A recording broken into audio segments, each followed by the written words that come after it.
Buongiorno da Sicilia 24, le principali notizie.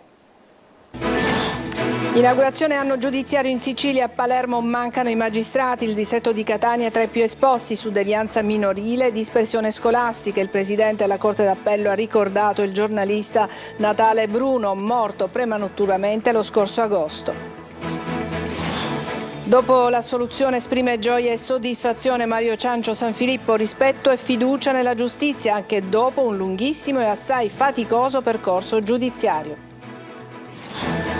Nel giorno della memoria la Sicilia ricorda gli orrori della Shoah, a Palermo coinvolti centinaia di studenti. Dal centro alla periferia, a Palermo dilaga la violenza, accoltellate 2 persone, il nuovo regolamento per pub e locali scatena le polemiche dei gestori. Catania, nuovi arredi e spazi per il verde in Piazza dei Martiri, un tempo abbandonata e vandalizzata. Scoperta a Trapani la fonte di inquinamento delle falde acquifere, ultimi giorni di disagio. Caldi, impegno in trasferta stasera per il Messina, ospite della Turris.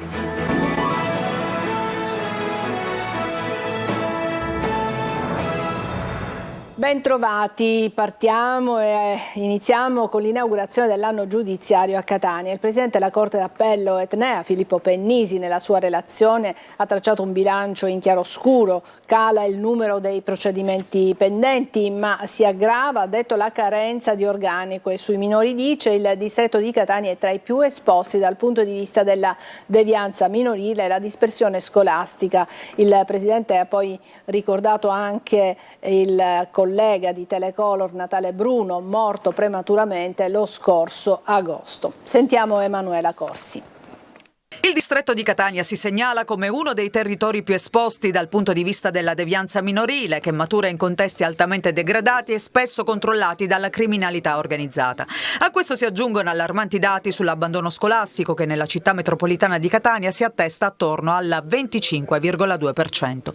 A dirlo è il presidente della Corte d'Appello di Catania, Filippo Pennisi, nella relazione per l'inaugurazione del nuovo anno giudiziario. Il presidente ha ricordato però come, su impulso del Tribunale e della Procura per i minorenni, in accordo con le pubbliche amministrazioni competenti, sono state sviluppate e attuate nuove strategie di intervento, a partire dalla costituzione di un osservatorio di monitoraggio della condizione minorile, oltre al protocollo Liberi di scegliere, per sottrarre donne e minori alla mafia. Gli uffici minorili stanno facendo un grande lavoro in termini di recupero della dispersione scolastica e di contrasto alla devianza minorile. Nell'ultimo anno l'andamento della giurisdizione nel distretto ha mostrato segni di miglioramento, con una consistente diminuzione dei procedimenti pendenti in Corte d'Appello. Il numero delle cause civili è in diminuzione dappertutto. In Corte d'Appello una causa civile dura meno di 2 anni, cioè meno del tempo medio europeo. Sullo sfondo però persistono gravi carenze d'organico. Gli organici purtroppo sono scoperti e sono scoperti in aumento rispetto all'anno scorso. Abbiamo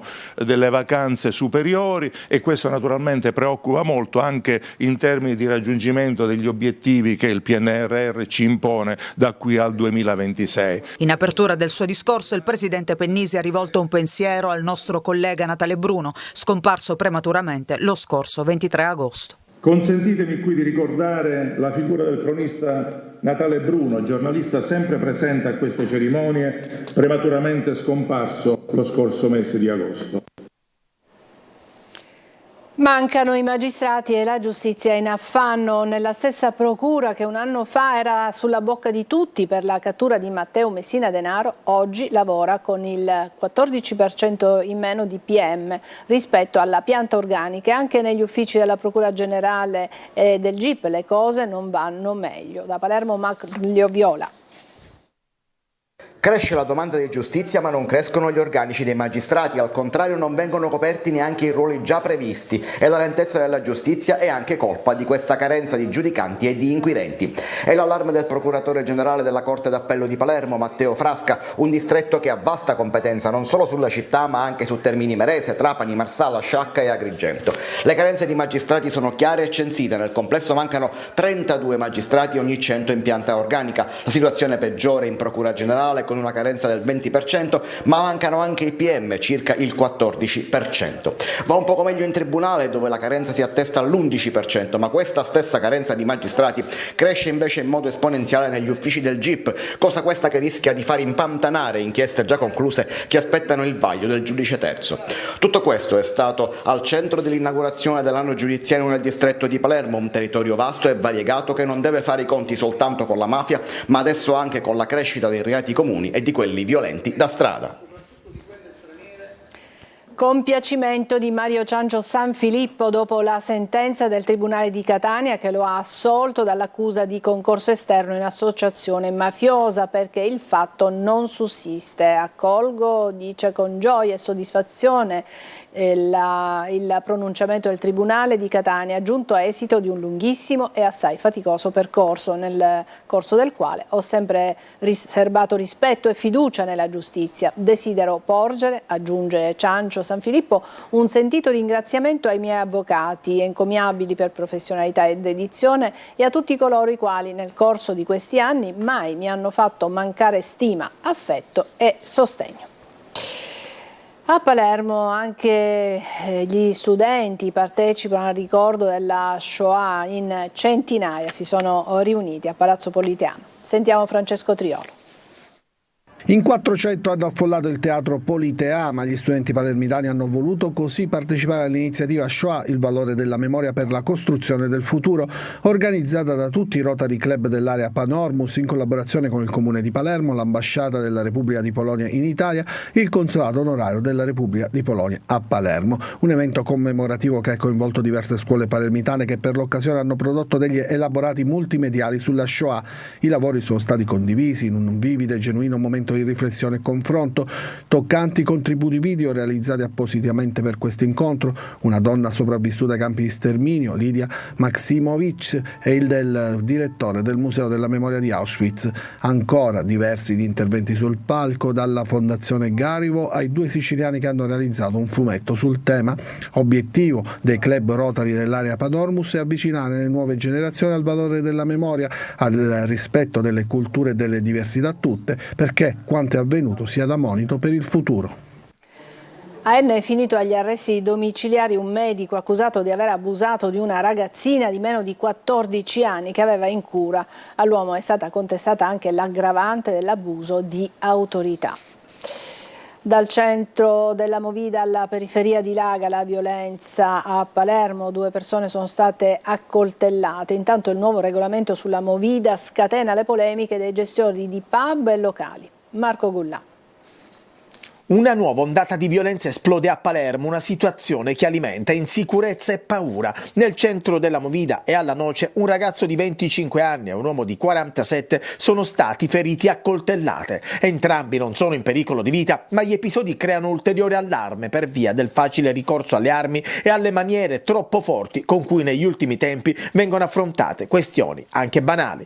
Il primo episodio è avvenuto giovedì sera, non lontano dal Borgo Vecchio, dove un ragazzo di 25 anni è stato raggiunto da 3 fendenti all'addome ed è stato trasportato all'ospedale civico. È fuori pericolo ma ha rischiato grosso. L'altro episodio è avvenuto alla Noce, dove nel mirino è finito un pregiudicato di 47 anni. L'uomo ricoverato al policlinico ha raccontato alla polizia che stava separando 2 persone che litigavano quando è stato raggiunto da alcuni fendenti all'addome e alla gamba. Le sue condizioni non sono gravi. Violenza gratuita come quella perpetrata nei confronti di un avvocato palermitano che dopo una partita di calcetto stava rientrando a casa ed è stato aggredito da 4 ragazzini che a bordo di moto elettriche hanno colpito il legale con un bastone.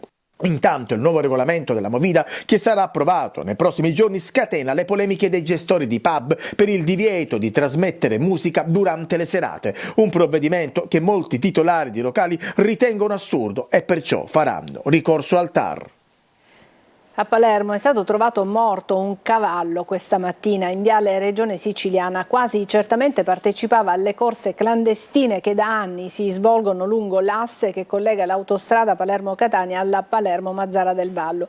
I residenti avevano notato da giorni continui passaggi di calessi a cavallo dalle loro parti. Dopo il restyling durato 2 mesi, oggi è stata riconsegnata alla città di Catania Piazza dei Martiri, da anni nel degrado. Nuovi arredi e spazi a verde, ma anche percorsi per i disabili. Simona Mazzone. Da anni non era più frequentata dai cittadini a causa del degrado e dell'abbandono cui era lasciata da tempo. Piazza dei Martiri oggi torna ai catanesi dopo i lavori di riqualificazione durati 60 giorni e che hanno riguardato la pavimentazione, l'area verde con la posa del prato e di alcuni alberi, gli impianti idrico ed elettrico, l'arredo urbano e nuovi percorsi per disabili. Una piazza che ci apre ad una grande speranza. Immaginate quando non avremo più la cintura del ferro, questa si apre verso il mare. C'è da completare ancora, abbiamo sospeso la ristrutturazione proprio della statua stessa che è un po' ammalorata e quindi riprenderemo subito dopo Sant'Agata per completarla. I lavori di manutenzione straordinaria della piazza sono stati eseguiti senza alcun costo per il Comune grazie alla Convenzione con Terna, che ha messo a disposizione le somme di compensazione e riequilibrio ambientale legate alla riqualificazione della linea di alta tensione della città. Questa è un po' la 15ª piazza che viene rigenerata, sempre senza risorse del nostro bilancio comunale, quindi una strategia che ci mette nelle condizioni di salvaguardare il nostro bilancio, ma ovviamente di far diventare la nostra città sempre più europea. I lavori sono stati consegnati in tempo alla vigilia delle festività agatine.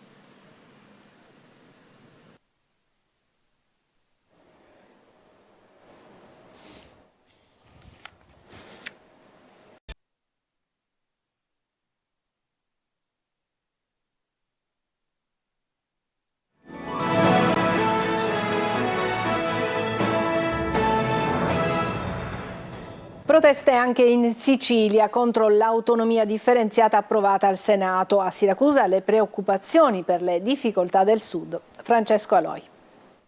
Il Senato approva. Così, martedì scorso il Senato ha approvato il DDL Calderoli sull'autonomia differenziata. Festa in aula sugli scranni della maggioranza, ma oltre all'opposizione, fuori dai palazzi c'è chi non digerisce questa novità. Basta immaginare che su risorse e temi come la sanità e l'istruzione l'idea di lasciare alle regioni che lo chiedono il gettito fiscale nel territorio significa impoverire quei territori che invece hanno bisogno di avere ricostruito e avvicinato il divario. Proprio per questo, anche in Sicilia, qui siamo a Siracusa, si è scesi in piazza. Il no all'autonomia differenziata deve arrivare fino a Roma, dicono. Siamo molto preoccupati per il Sud, sempre per questa grandissima divisione che potrebbe esserci fra Nord e Sud.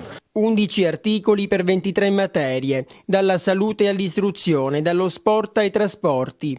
14 invece i livelli essenziali di prestazione, con gli standard base che dovranno essere assicurati in tutto il Paese. Una legge che però non convince tutti. Penalizza soprattutto il Sud perché prevede che le regioni più ricche possano trattenere una parte significativa delle proprie risorse fiscali, il che significa aumentare i differenziali e le disuguaglianze in Italia. Adesso si aspetta la votazione alla Camera, ma salvo scherzi dell'ultima ora, il DDL dovrebbe passare anche qui. Ancora disagi a Trapani per l'inquinamento delle falde acquifere, ma dovrebbero rientrare a breve. I tecnici del comune infatti sono riusciti a scoprire la fonte di inquinamento. Laura Spanò. Rientra l'allarme acqua inquinata a Trapani. I tecnici del comune sono riusciti a individuare la fonte di contaminazione, una condotta di liquame in disuso allacciata a quella nuova. Continua però l'emergenza idrica per i lavori tuttora in corso lungo la condotta di Bresciana per riparare le falle. Giovedì rubinetti a secco nella zona del centro storico, il comune è corso ai ripari. Da ieri l'acqua viene erogata nella zona antica. Slitta invece a domani l'approvvigionamento che era previsto per questa mattina nella zona Trapani Nuova. A fare il punto sulla situazione l'assessore Vincenzo Guaiana, il quale sottolinea che si sono fatti gli ultimi prelievi pulendo la condotta. Se i risultati sono soddisfacenti, ribadisce Guaiana, avremo modo, speriamo, entro la prossima settimana di riaprire l'acqua nell'area interdetta. L'intervento non è stato facile, ma quando accadono queste cose bisogna andare a intercettare punto per capire dove c'è l'infiltrazione di questi liquami. In tal senso si è riusciti a individuare un innesto di una condotta in disuso e che ha praticamente causato l'ingresso di liquami. Ora la speranza è che, individuato il problema, questo sia stato completamente circoscritto. Si apre oggi un weekend all'insegna del sole. A Catania in molti ne hanno approfittato per godersi la giornata che sa proprio di primavera in riva al mare. Simone Mazzone. Non è tempo di appendere i giubbini al chiodo, ma sicuramente la calda giornata sotto cui si sono svegliati i catanesi apre le porte ad un weekend primaverile con temperature sopra la media stagionale. Qui siamo a San Giovanni Licuti, caratteristico borgo marinaro del litorale etneo. Bellissimo, ce la godiamo e va bene così. Un selfie, le amiche, il sole, il mare, cosa volere di più dalla vita? Infatti, niente, oggi è una splendida giornata perché siamo qua con le nostre amiche e dopo tante peripezie siamo riusciti a concederci mezza giornata di relax. Nessun temerario si è tuffato però in acqua. Oh no, assolutamente, l'acqua è freddissima, sicuramente, no, è bello vederlo, sì, quello sì è bellissimo. Com'era l'acqua? Per la stagione caldissima, per la stagione, cioè nel senso, visto il freddo che bene o male la sera si fa al mattino, l'acqua è ottima. Si è pentito di non aver portato il costume? Diciamo di no ancora, ma se ridura ancora così penso che bisogna fare qualche pensierino. Molti, anzi moltissimi intenzionati ad essere baciati dal sole. Una stagione incredibilmente mite, così bella, perché non uscire? Ciao!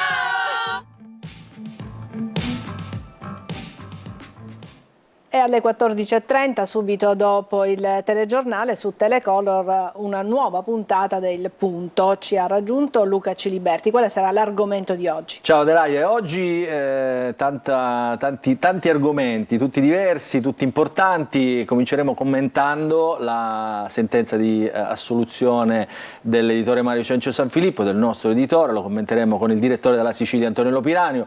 Poi avremo il piacere e l'onore di avere Antonio Presti, la Candelora d'Oro tra qualche giorno, ma ci racconterà insomma la buona notizia che arriva insieme ad Assia La Rosa, la buona notizia che arriva dal Librino, e poi una pagina molto ampia che riguarderà la sanità. Ci saranno tanti politici, deputati regionali, parlamentari nazionali che fanno parte ognuno della commissione di sanità di competenza, e quindi insomma anche lì avremo tanti documenti esclusivi da far vedere anche questa volta, girati fuori, ovviamente fuori dagli studi, per dare il polso di quella che è la sanità al momento, perché mentre Palermo discute dei nuovi manager, delle nomine dei nuovi manager, in tutta la Sicilia insomma c'è un problema sanità. Grazie Luca, quindi l'appuntamento per i nostri telespettatori alle 14.30 subito dopo questo TG. Intanto una pausa e poi parleremo di calcio.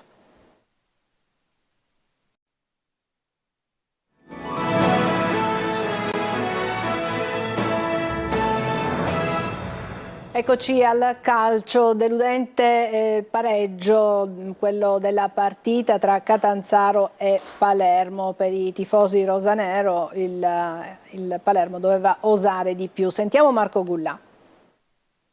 Verso la sua porta il cross di Ranocchia, molto bravo ad andare sul fondo. Le due squadre abbassano i ritmi, ci sono pochi spazi, entrano nel Palermo Insigne e Mancuso, è proprio questo. Catania domani sera in campo al Massimino contro il Monopoli. L'obiettivo è ripartire subito dal campionato dopo la sconfitta nella semifinale d'andata di Coppa, e la società rossazzurra è sempre sul mercato. È stato ufficializzato pochi minuti fa l'ingaggio di Averi. Francesco Triolo. Adesso testa il campionato, messa in archivio la semifinale d'andata di Coppa Italia. Il Catania è concentrato sulla gara di domani sera contro il Monopoli, una partita che può segnare il momento giusto per dare un'accelerata al torneo dei rossazzurri, ma di contro ci sarà un avversario rilanciato dalla vittoria sul Potenza e dalla possibilità di uscire presto dalla zona play-out. Partita non semplice contro un avversario che nel mercato di gennaio si è rinforzato e sta operando ancora per farlo. Sosa e Tommasini si sono integrati bene, anche domani dovrebbero essere nella partita, così come il recuperato Cristallo. La squadra di Taurino arriverà al Massimino senza voler concedere nulla, puntando su quel 3-4-2-1 che garantisce copertura e ripartenze veloci, con uno degli altri acquisti, Bulevardi, che può giocare dietro le punte. E questo potrebbe essere un pericolo per il Catania. Lucarelli infatti dovrà trovare la chiave per scardinare il muro pugliese, puntando sulla fantasia e l'imprevedibilità di Peralta, che nelle gerarchie sembra aver superato Chiricò, tanto che per quest'ultimo si parla anche di possibile cessione. Intanto in entrata conferme arrivano per l'ingaggio di Christian Averi, il terzino dell'Ascoli di proprietà del Torino, Torino, mentre artistico, aspettando di conoscere il suo destino, ieri sera ha castigato il Foggia regalando 3 punti fondamentali alla Virtus Francavilla in chiave salvezza. Impegno in trasferta stasera per il Messina, ospite della Turris, che in classifica ha 5 punti in meno dei giallorossi. L'unica novità informazione è il rientro di Franco, che ha scontato la giornata di squalifica. Ancora assente Firenze. Sergio Colosi. Per il secondo anno consecutivo, Turris Messina è sfida salvezza, importante ma non decisiva. L'obiettivo è riscattare il 5-0 di 2 anni fa e il 3-0 della scorsa stagione con lo stesso arbitro, Stefano Nicolini di Brescia, della gara in programma stasera con inizio alle 20:45. Il Messina va oltre la cabala ai precedenti, è in fiducia e sogna una serata da protagonista per tenere la Turris a distanza di sicurezza e dare continuità alla doppia vittoria contro Casertano e Taranto. Giacomo Modica conferma il 4-2-3-1. Non sono partiti Firenze e Scafetta, disponibile Franco. Formazione con Fumagalli in porta, Manetta e Pacciardi centrali sulle corsie esterne, Salvo a destra e Polito a sinistra. A centrocampo la coppia Franco-Frisenna, mentre la fase offensiva toccherà al tridente Rosafio e Mausso nel ruolo di sottopunta e Zunno, con Luciani dall'inizio e Plescia pronto alla staffetta. Prima gara per il neotecnico della Turris Leonardo Menichini, che passa alla difesa a 4 e rilancia Giannone nel 4-3-3. Convocati nuovi acquisti Iallo e Panelli, presi dal Latina e dal Sorrento. Nel Messina invece rescissione per Tropea e Buffa. Ci fermiamo qui, è tutto per questa edizione di Sicilia 24. Grazie per averci seguito, buon pomeriggio.